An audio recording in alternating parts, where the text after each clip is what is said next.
One of the top outdoor events in the UK with a strong tradition of showing top quality livestock and horses, showcasing the best food and drink produced in Scotland and the UK. If you haven't guessed it already, then it's the annual Royal Highland Show. The Highland Show is a pinnacle of the Scottish showing year, but its appeal stretches well beyond Scotland's borders to make it one of the UK's premier agricultural shows where exhibiting is essential. The show is supported by a major sponsor, the Royal Bank of Scotland, and is run by the Royal Highland and Agricultural Society of Scotland, which was founded in 1784 to promote the regeneration of rural Scotland.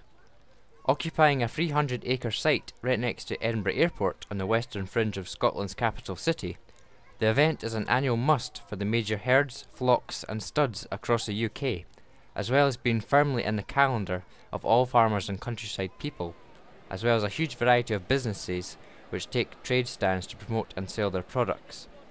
On average, over 150,000 people attend the show over its 4-day run in June. In the Food and Drink Hall, there's a superb selection of the best food and drink from Scotland and far beyond. The Scottish Food and Drink Theatre has 9 demonstrations per day, ranging from butchery, fine cheeses, the best of Scottish malts, and Scotland's top chefs showing their flair and skills.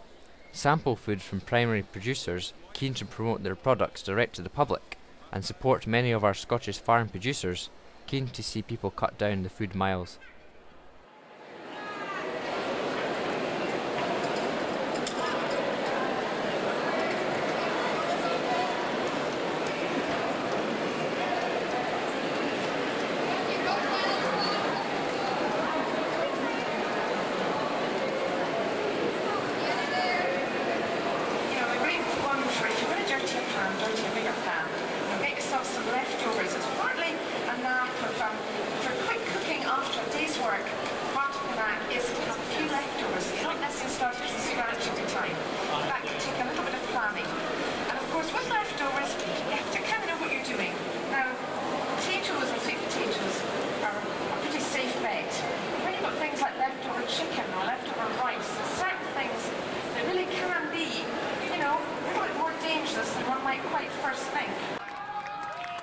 Mark's using side spikes here, as opposed to the toe spikes. And is employing a totally different technique than the toe climbers earlier on.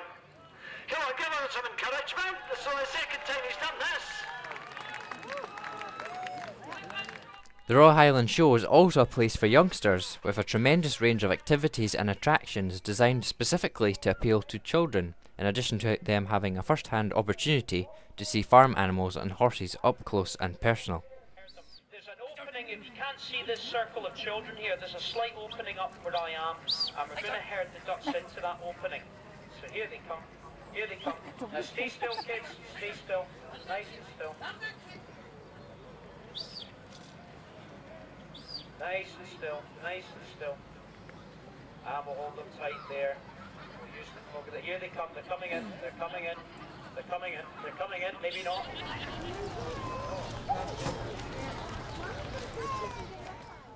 Show jumping classes attract many famous names within the sport from across the UK, as well as a large number of homegrown Scottish competitors. There is jumping in the main arena, and particularly on a Sunday, there is wall-to-wall jumping from first thing in the morning until the show closes in the evening. There are 4 adult championship finals held at the show, for which riders and horses must qualify. It's worth mentioning that the show starts on a Thursday, but from the Monday of that week, animals will be arriving at the showground to settle in their new living quarters. Aside from the adult championship, in 2005 there was a new class for riders of 25 years and under, the Young Masters, and this was won by one of a legion of homegrown Scottish talent. Riders had to qualify to compete in this, and interest was high from around the country, with a good number of riders coming from the south of Hadrian's Wall. In 2008, the Royal Highland Show looks set to have another successful year. This is Alan Taylor reporting for Taylor Made Productions, Ingliston, Edinburgh.